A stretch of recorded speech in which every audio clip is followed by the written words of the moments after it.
Honorable Minister, congratulations. Yeah. Morning, Honorable Minister. Morning. How are you? Okay. So, congratulations, Honorable Minister. Thank you, thank you. Yeah, how is everything? Everything is going on well. We are settling in. This is a good start to come and commission this tin factory. Okay. So yes, Yeah. Uganda is progressing well in terms of mineral exploration and utilization. Okay. So how is the ministry so far for the time you have spent? So far not so bad. There is a lot going on. A busy schedule trying to have me move around the different agencies and departments to familiarize with the ongoing work. Okay. So people are wondering where has been Honorable Minister before being appointed? I'm a National Youth Member of Parliament. Okay. So like celebrated. Yeah? It was me. Really? Now what should the youth expect from you? Like They should expect hard work, integrity, and because we are here on behalf of the young people of Uganda to prove that leadership is not too young to lead. Yes. So we are here to add on blocks on what our elders have built to ensure that Uganda keeps progressing further and further. okay. Thank you so much for your time, Honorable Minister. Thank you.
My people.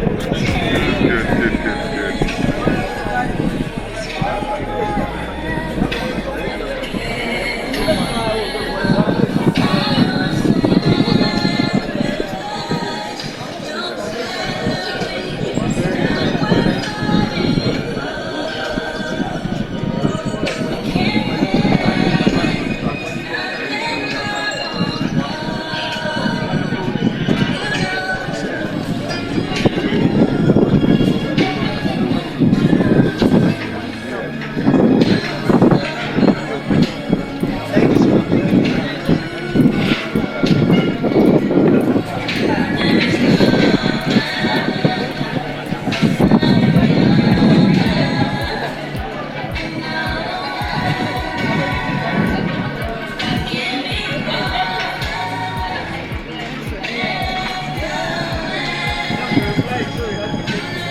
Weekend akalungi kasipenti muli bulungi muli mutya kawungezi kasipenti kabatambulidde ddala bulungi nnyo Eddy Kenzo kyagenda ddala mu maaso n'okulumya abayaaye kati aba ttiimu ab'ekisinde kiri bagamba tuli awo musibye mutya baganda bange abasiraamu assalamu alaikum wa rahmatullahi wa barakatuh kasipenti muli bulungi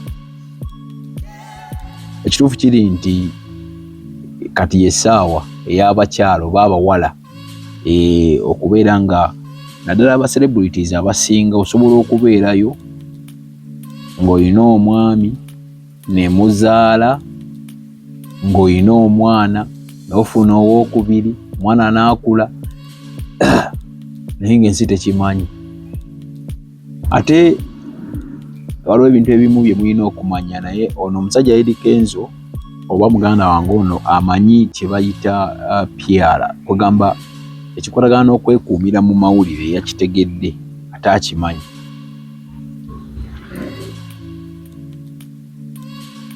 Mu byonna byonna okusinzira ensi bwegenda etambula n'ensi bwebe okusinzira bweba etambula n'engeri gye bitambulamu,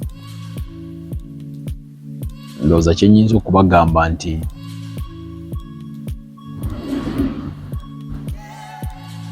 ebintu bikyuse. Hon.Minister yalabiddwako of course representing wali Mbalala babadde ne His Excellency. Weekend akalungi kasubenti muli bulungi muli mutya? Kawungezi kasubenti kabatambulidde ddala bulungi nnyo.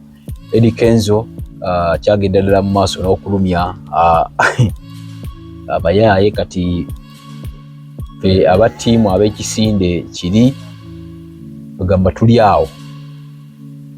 Musibye mutya baganda bange abasiraamu, assalamu alaikum wa rahmatullahi wa barakatuh. Kasubenti muli bulungi. Ekituufu kiri nti kati yessaawa ey'abakyalo baabawala okubeera nga naddala aba celebrities abasinga osobola okubeerayo ng'olina omwami ne muzaala ng'olina omwana n'ofuna owookubiri omwana n'akula naye ng'ensi tekimanyi.